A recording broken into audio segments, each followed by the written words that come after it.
Cavite. Oo, Cavite na ka. Okay ah. Salamat. Ani ka din sa, sa... Hindi, nakauyab kong taga Tagum. Yan, dyan rin lang po ko nag-vlog. Hindi ka, sa ko, dugay sa Cavite. Wala. Oh, namo sa YouTube, Facebook. Boy, sticker yan. Nautan lang ko sticker, Mick. Di pahay mo pa, karbadlawa po maabot. Unya pa itong hapon. Oh. Okay.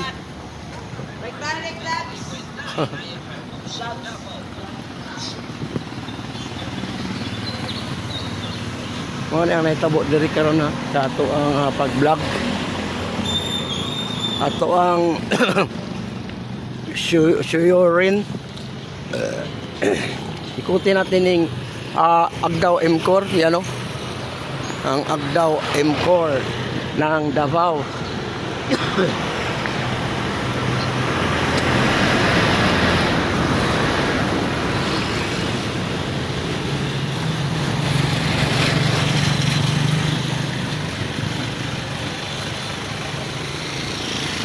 Sinusuyod na to dire ang mga lugar na maraming parang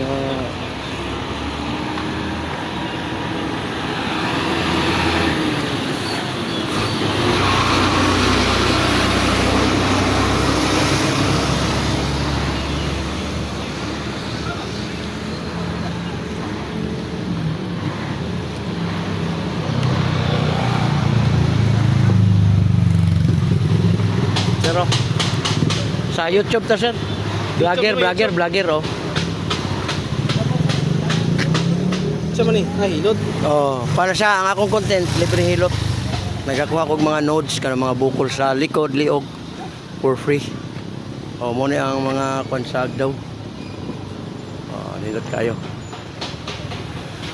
Pwede mo na magpahilot sir kung na may time ba. Comment na mo ya. Ha? Area nimo. Dire tanan. Luzon, Visayas, Mindanao ikot man ko. Tikto. Ug asa ko, di ara po ka mulingkod ug nakailingkuranan. Kwaon na imong lusay. Oh. Dili ka punta-punta. Dili ko human ako na. Mana ka na? Oh. Ungkol ko sa una niya karon nakasweldo na ko sa YouTube, gilibre na po nako para makatilaw mo. Oh, kay sweldo naman ko sa YouTube. Mo na makatilaw mo, lami kayo. Okay sir, thank you sir. Tanawa lang na ako 10,000 videos na. Mag 2 million na akong viewers. Salamat. Oh, salamat po. Oto ang mga kwan diri. Traffic enforcers diri sa Davao City.